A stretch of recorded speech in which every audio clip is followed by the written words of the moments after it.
Bonjour. Je vais vous parler aujourd'hui d'une collection qui s'intitule Éthique de la création et qui a été proposée par l'Institut Charles Cros, plus particulièrement par Georges Chapoutier, Émile Noël et moi-même, à l'Harmattan en 2008, et donc qui a été acceptée comme telle dans sa diversité. Alors cette collection comprendra en 2015 7 titres. Pour l'instant, je vous en présente 5 qui sont édités et les autres vont venir. Alors, nous avons donc pensé avec les directeurs de collection que la création était quelque chose qui était assez mal analysé dans les publications contemporaines et qu'on avait envie d'en montrer la richesse à partir d'observatoires différents. Donc on a défini des thèmes qui nous semblaient des thèmes importants pour les mutations contemporaines, pour comprendre les mutations contemporaines, et puis des thèmes qui sont à la fois des outils pour le lecteur, et facile d'accès et agréable également. Donc le premier questionnement qui a été le nôtre, c'est la création, définition défi contemporain, qui a été un énorme colloque qui a donné lieu à une publication retravaillée, dans lequel on avait posé une question simple à des chercheurs de haut niveau. La création est au cœur de la recherche, pouvez-vous définir dans votre spécialité comment vous créez? Et là, ça leur a fait énormément plaisir. Donc ils sont venus, c'était au Lucernaire d'ailleurs, et ça a été le point de départ de cette collection. Le deuxième livre, c'est un livre qui est également collectif, mais qui a été dirigé par Ali Yazbek, qui est un collègue libanais, qui donc s'intitule Image et éthique, et qui analyse justement comment l'image fixe et animée rend compte d'une éthique à différents niveaux, bien sûr, de perception. Le troisième livre, Les territoires du sentiment scénique, a donc été dirigé par Émile Noël et par moi-même. Et nous avions envie d'explorer ce dialogue entre Freud et Romain Rolland. Et Romain Rolland qui disait, mais il n'y a pas que le complexe d'Oedipe et tous ces complexes-là, il y a aussi quelque chose d'ineffable que l'homme ressent de temps en temps, qui est le sentiment océanique, sur lequel Freud n'était pas très sensible.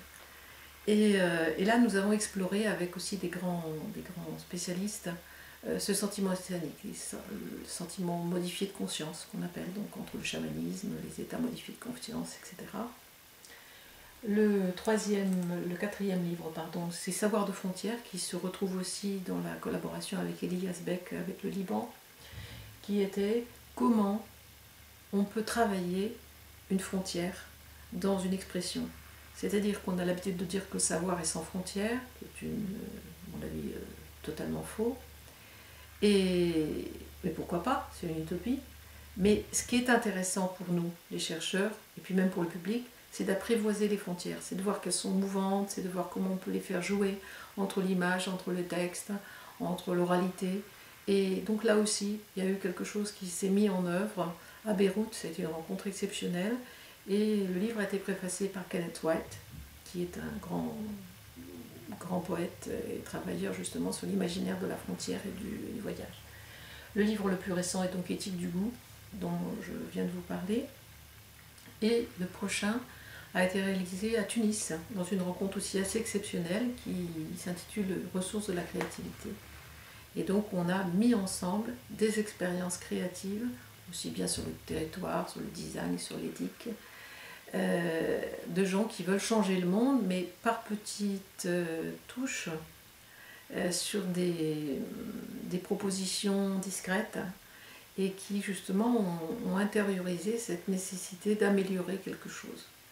Et pour 2015, on va éditer là un livre qui va avoir un auteur unique sur les objets de pouvoir du chamanisme inuit, et c'est l'ethnologue Julia Burgiolo-Bruna qui va le signer par une unique signature.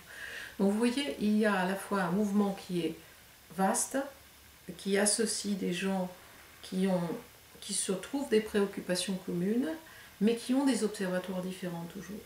Donc il ne s'agit pas de tout mélanger un peu, c'est pas un melting pot, c'est un regard qui est partagé sur les fondamentaux, mais qui est très différent dans les caractéristiques d'expression. Et on a gardé cela, y compris avec des formes, pour certains articles, qui étaient très poétiques. Voilà, donc cette collection, elle se construit au fil des ans, à raison d'un ou deux publications par an.